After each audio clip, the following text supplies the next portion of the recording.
This morning, Donald Trump's retweets of the Islamophobic videos by a xenophobic British political party has been widely condemned by a number of different groups, defended by others. We're going to touch on both. The first is by the office of the UK Prime Minister Theresa May, who said it is wrong for the president to have done this, and says that the UK citizens overwhelmingly reject the prejudiced rhetoric of the far right.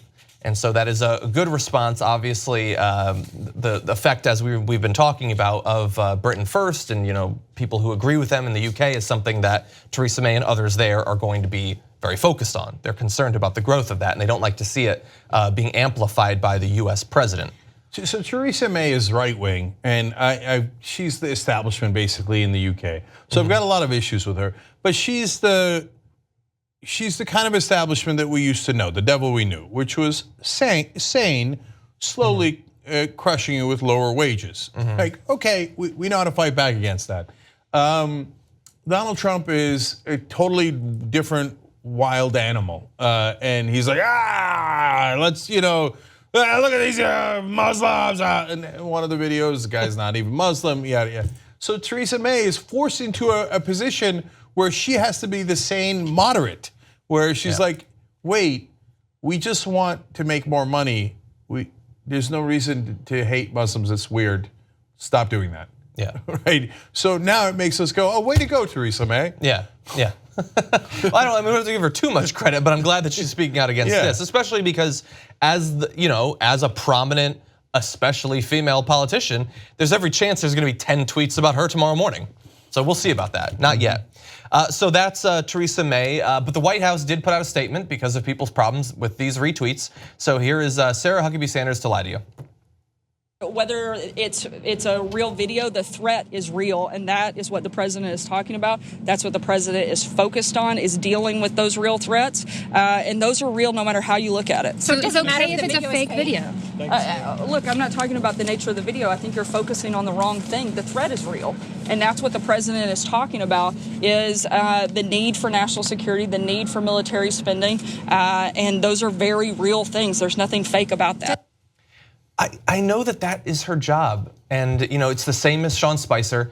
I hate press secretaries because she knows she is goddamn wrong. She is lying. The video is fake. It was known to be fake before he retweeted it.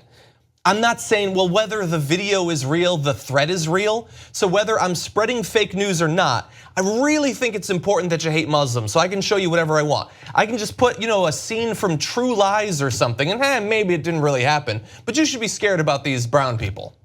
That's insanity. It's coming out of the press secretary of the White House. Now we've unfortunately gotten to a point where we're going in circles, and the reason is, so Trump says, oh, CNN, MSNBC are fake news. Then he literally puts out fake news. And then his press secretary says, who cares? I don't care that the videos are fake. The issue is real. Anyway, what's the issue? The issue is we should all be scared of Muslims, even though they didn't do some of these things in the video. Yes,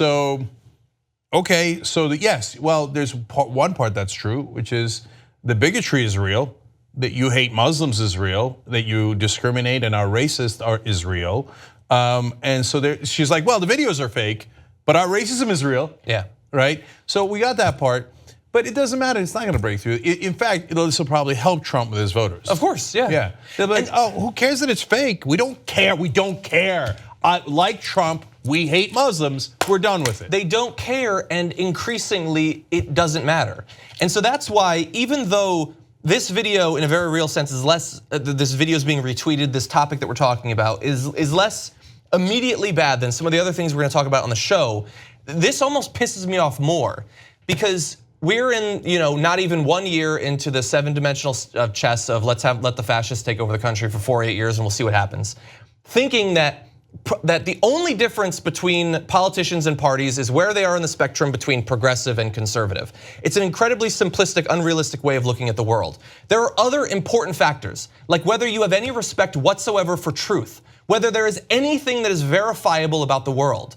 You can have a discussion with someone who is different than you on the political spectrum, so long as both of you have some commitment to reality, to the real world, to not telling blatant falsehoods on a regular basis. And when I see these, when we have the reaction to the Pocahontas and she says it's not a racial slur, and then he puts out these videos and they say that it doesn't matter if the videos are real or not. I seriously don't know if we will ever return to a point where what we say matters, that there are consequences for what you say, and that we'll be able to actually have some sort of discourse as a country between right and left, between parts of the right and parts of the left.